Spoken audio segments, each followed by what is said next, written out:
E aí, pessoal, sejam bem-vindos a mais um vídeo. Meu nome é Mavi Moreira e hoje eu vou falar de um filme de terror que eu tava muito ansiosa pra assistir, pois eu gosto muito da mitologia dos originais, que é Hellraiser.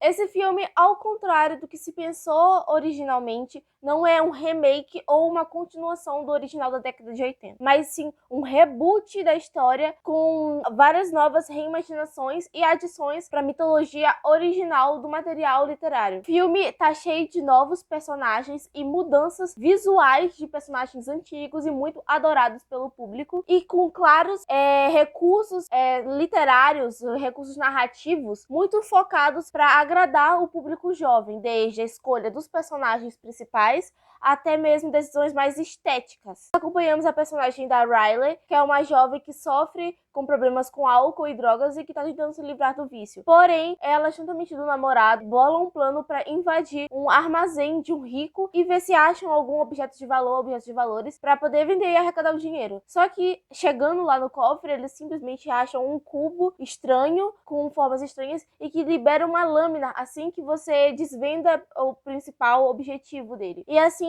você invoca os cenobitas, que são seres de uma outra dimensão, que são focados em dar prazer e alegria para as pessoas que os invocam, mas na verdade são demônios que se satisfazem a partir da sua dor e sofrimento. E ver os cenobitas com uma roupa literalmente nova e também em uma narrativa mais moderna fez muito bem para essa franquia e para esse nome de Hellraiser, apesar de que ele não é tão bom quanto o original. Se você tá gostando da crítica, se inscreve no canal, deixa o like e deixa aqui embaixo o que você tá achando. No original de 87, de Clive Barker, nós tínhamos o Pinhead, que é o líder dos cenobitas, interpretado por um homem, e isso inclusive foi um dos motivos de maior estardalhaço do público original da franquia, pois aqui a maioria dos demônios são interpretados por mulheres, porém no original eles são seres mais andrógenos, então não contrariou toda a narrativa original, mas sim só o público mesmo que não gostou, o público mais velho que não gostou. Porém, apesar de não ter a voz imponente do original, a Pinhead, por assim dizer, ela consegue ser tão sádica quanto o antigo, e não fez a menor diferença o gênero no final da soma mesmo do filme, pois a gente sente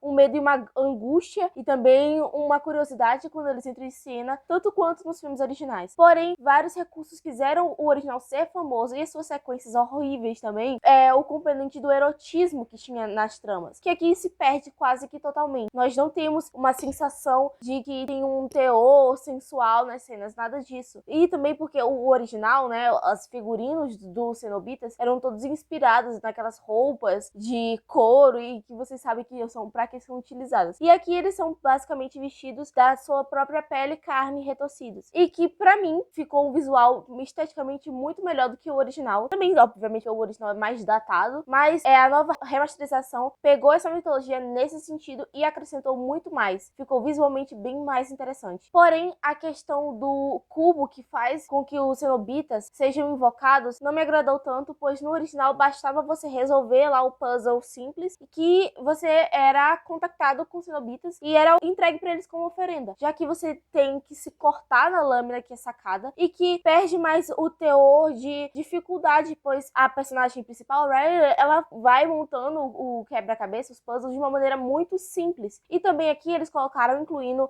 um livro que explica todas as fases do que você faz até chegar a Leviatã, né, que é o deus supremo, que na verdade é o líder dos demônios e tal, dos prazeres. Então, essa explicação extremamente exagerada e que reflete um sentido mais jovem e moderno dos filmes de terror, de sempre ter tudo explicado, um livro ou um personagem que explique tudo o que tá acontecendo, se tornou bem desnecessário. Esse recurso, ele não é tão importante assim, porque ele funcionaria muito bem se não tivesse todo esse cliffhanger. Os personagens também são bem rasos, bem superficiais, e a gente não se importa tanto com eles. Porém, a personagem da Riley, ela não é tão insuportável quanto algumas Final Girls de filmes mais famosos de terror, como o Smile, que traz uma personagem extremamente insuportável de se acompanhar. E aqui ela consegue até ter algum grau de atuação mais elevado. A atriz, a gente vê que ela tá dedicada e que as caretas que ela faz não são só uma ou duas, ela tem até uma variedade maior de expressões faciais, o que facilita muito muito mais a gente a sentir empatia por ela quando ela está se contorcendo de dor pelos cenobitas. A ambientação do filme também varia de ambientes bem escuros, são bem escuros em geral, mas varia de lugares mais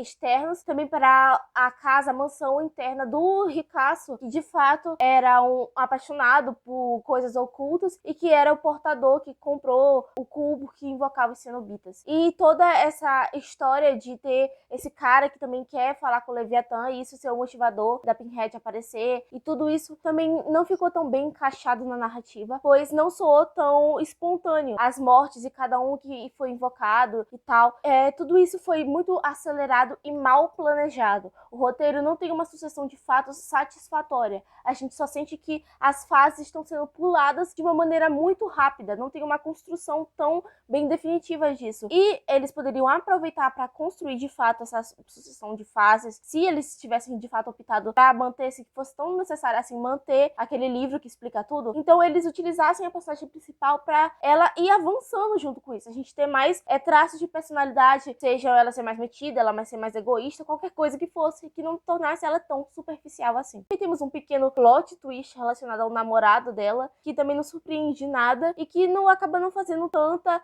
diferença assim para o modo como ela o via, já que ele já tinha uma relação conturbada. Então, esses recursos que são mal explorados e jogados no filme fazem com que a narrativa seja poluída e os recursos sejam só jogados pra ter, porque tem que ter o plot twist, tem que ter o livro, tem que ter o demônio. O que fez a gente ficar de fato tão vidrado no original? O fato de que esse filme, ele não é um slasher, mas ele tem muita morte, e muita morte muito bizarra. E por que isso? Porque a maldição construída, né, que é um filme de maldição, e esse é o diferencial dele, é muito única, é muito própria, e também tem esse teor mais hedonista, que a gente já não vê tanto nessa personagem, nessa trama, porque ela tá justamente tentando fugir desse vício que é carnal, né, que são as drogas, e de fato ela ser condenada justamente por seres que vivem dessa maneira hedonista é realmente contraditório, até se você for parar pra analisar a história. Porém, ao contrário de muita gente, eu até gostei da solução final encontrada pelo filme.